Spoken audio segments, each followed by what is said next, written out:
Raise my hand, we'll go to Mike to you. Nate, go ahead. Matt, what do you know so far about the extent with Daniel? Yeah, they just said it was a lower leg injury, and then they'll get, MRI or X-rays or whatever they do tomorrow. So we should do something by the end of the day tomorrow or the following day. Go ahead, Jim. What do you think the way Caleb first stepped up tonight? Seemed like he had a good game. Yeah, I thought he did a good job. We had a lot of opportunities at the rim, and we blew some of them, and other times, we just the way they were defending. If we could get them to switch little on big, like you just had a post up down there with some size, but it was good to see it. We're trying to get things figured out. They obviously play differently with their matchup zone and how they go, and so you got to get some guys out there that can make good decisions and make reads. And at times just be simple and move the basketball. Then other times you got to beat people on the bounce. But I thought they did a good job of finding him. And he made some nice plays around the rim. Mike. There you go. Go ahead, Mike. Go ahead. We'll get to you.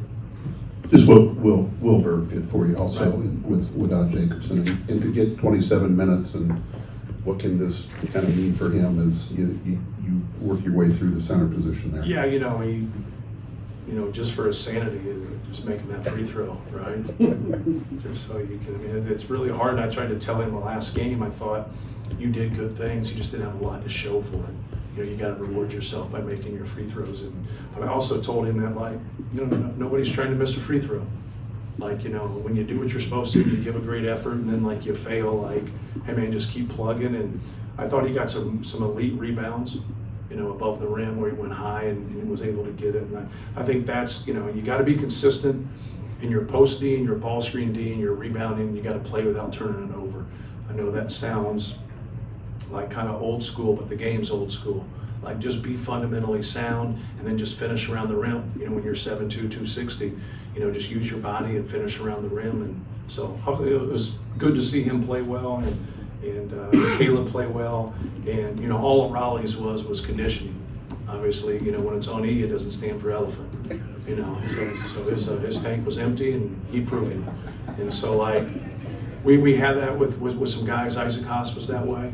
He kind of gets to 3 minutes of playing, and he didn't have any more oil in his engine.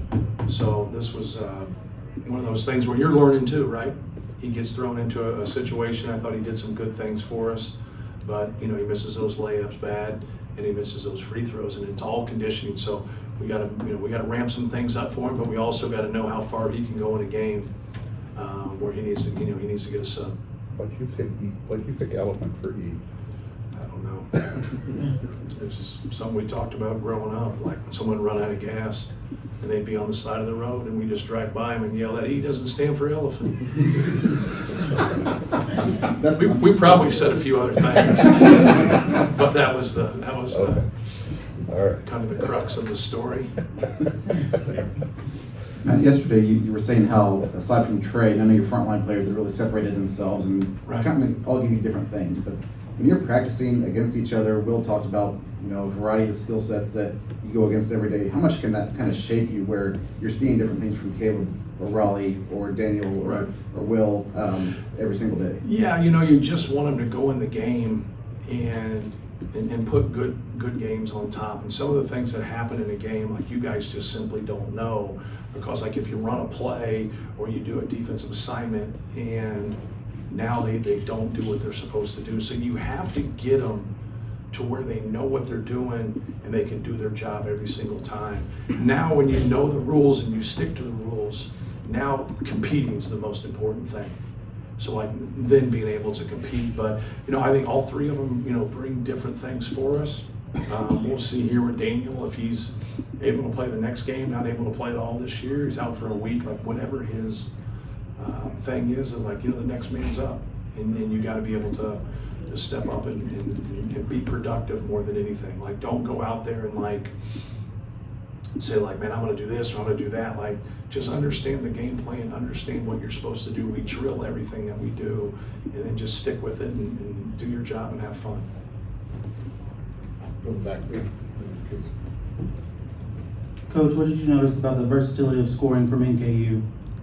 Well, more than anything, like, I think what's great for us is that, like, they do a really good job defensively, you know, when your question, but like their matchup zone is something it's different, right?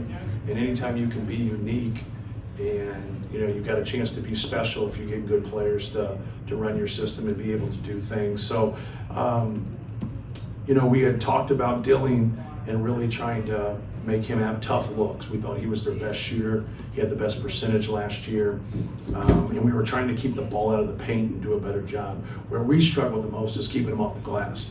They did a great job offensive rebounding, and we didn't do a good job of keeping them off the glass and boxing out and going to get the basketball. We also ran in on a lot of tough shots or long shots at the end, and you got to hold when you're on the perimeter. Long shots are going to go long, and then to be able to go and get that basketball. But no, they're a good team. You know, they're going to be right there. They're going to be right there at the end and have a chance to play in the NCAA tournament. Like, Darren does a good job, and it's a hard level, but you know, he's got some returners, he's got some new guys, and you know, this helped us today. Like, you know, when we played Texas A&M Corpus Christi the other day, that helped us. Like, this helped us, and we got a tough challenge, you know, Monday in Yale, and you know, it'll be very, very competitive. They have a great program, but we've done a good job scheduling and bringing in, you know, quality opponents that are giving us challenges. That was a tough game for us. I know we win by 22, but you know, what's the score if we play at their place or we play neutral, right? Like, keep stuff in perspective.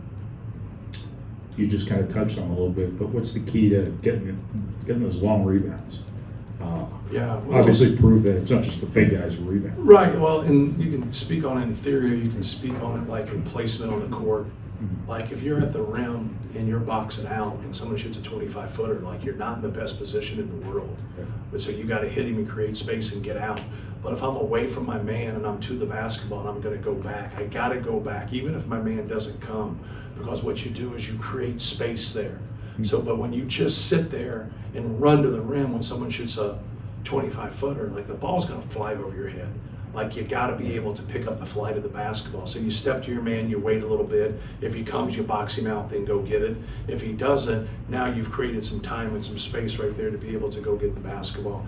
So a lot of times what happens is, in box outs, like, contact takes your eyes off the basketball. So if I'm going to get the ball and you don't hit me, I'm just going to keep going, right? But now if I can get a piece of you, you're not going to keep a flight of that basketball, then you get hit, and then you're going to lose, you know, you're going to lose sight of that ball right there, because that's what contact does. So we got to be more physical at times. And then when you break down and you're in a rotation, or, you know, you whiff on your guy on your box out, just simply go get the ball. The play's over. Don't keep trying to box out. You have gotten behind the play. Now you got to scrap and go get the ball. But you also want that to be a collective front. Like, you want everybody going to get it. You know, Braden is really good at it, even though he didn't get a lot tonight. You know, he's really good at that, of us being able to box out. Then he comes in and cleans it up. And that's ideal for us, because we obviously want the ball in his hands when we push it. Matt, you kind of challenged your team this week to talk a little more, be a little more energetic for each other. How do you feel like they responded after the first game? They're just okay. Yeah. We got to get people out of their comfort level. We got to do more as a staff. We have too many people that compete like their personality off the court. And, like, you can be whatever you want off the court. That's who you are. That's how the Lord made you. But you got to be able to, you know, we're past telling them to talk. We're telling them to yell, you know, because they're probably talking then, right? You know, you have your slippage. So, like, we just got to do a better job. We had 3 or 4 times, and I can just remember on the top of my head, we just mess up ball screen stuff, and I'm like, why aren't you doing this? And then you'll watch it on tape, and then you'll say to yourself, like, why didn't we do what we were supposed to? And then you go to the guy on the ball and say, did he say something to you? Do you hear it? And he's like, I don't hear it. And the guy said, I said it. And you're like, and now you have that debate, right? It's an ongoing debate and competition when the tape can't prove what really happened. So it's so you just got to do a better job. You got to do a better job of yelling, and, you know, it's early, loud, and continuous, what we talk about. But they slip a lot of screens, so we don't yell anything on slips. We stay away so we don't change our feet defensively, and we stay there. But there was enough ball screens that got set tonight. When we did our job, we had success. When we didn't, you know, they were able to take advantage of it. Anything else? Israel, go ahead. Right here. Have you had any other teams that have had similar challenges communicating and getting out of their comfort zones? Not quite like this, but yes, I think everybody has that challenge to start the season in terms of talking. And so, but we'll get it fixed. We'll keep working on it. We'll keep working on it. Brian and then Casey. Is there something uncommon about Berg's ability to go up and get the ball with 2 hands in traffic? He's done a good job. He's done a really good job of kind of getting it at the peak and keeping it. But, you know, the one thing is you can't keep it there. Like, you got to be able to chin it. And that was something that we would always talk with Zach about tucking his elbows in. Because you always are taught when you play basketball to chin the basketball, to protect yourself. But when you're 7'4" or 7'2" and you chin it and then you turn, you're going to hit somebody right in the noodle. And so then they'll say, like, hey, then you can't do that. And you're like, what are you supposed to do? Like, when you do, so we'd always tell Zebo to tuck his elbows in this way and go this way. So when he turned, he didn't have his elbow up and, you know, crack somebody right in the head. But yeah, Will's just got to protect it then when he gets it. So we got to do a better job. I like our effort. I don't think we've embraced the physicality of the game. I think we have to communicate better, but I like our effort. We gotta piece it together a little bit better. We're getting our hands on a lot of balls that we're not getting, but we're still around the basketball there. Now we can't dribble loose balls. We get, you know, on the break, and we had a couple sloppy plays there. Just like, be fundamentally sound, like just be simple, and be able to move the basketball there. But I like our effort to go after 50 balls and rebounds and long rebounds, but we should be getting a lot more of them. You know, we just got to collect them. Last one, Casey. Matt, obviously, Fletch has started every game of his career, always been good at basketball, but has really started off well this season. Right. Has there been anything that he's separated in his own game? You know, not really. You know, obviously he shot the ball well again tonight, and you know, he shot 44% from 3 last year, so it's not any shot, but very intelligent player, very competitive. He's worked really hard. You know, he's not going to run for the Olympics in track and field, but he has worked really hard on his sprints. He's worked really hard on his body, and he's put in time. Like, so one thing that you don't understand when you're trying to develop as a player, you just do everything in your power to be a good player. He's done everything in his power to be a good player. And so, like, but don't sit around and say, like, well, he can't do this or can't do this. You know, try to embrace your players for what they can do. You know, he brings a lot to the table for us, and he's trying like hell to lead and really help other guys. Sometimes you get a little bit of a wall because guys, you know, they don't like sometimes taking it from other people, but you never ignore when intelligent people speak. You know, you always have your ears open and be able to do it. He's very intelligent, like for his experiences or whatever. You know, he'd make a good coach. I don't know if he'd have the patience for it, but he'd make a good coach. Thank you. Yes. Where does the heat check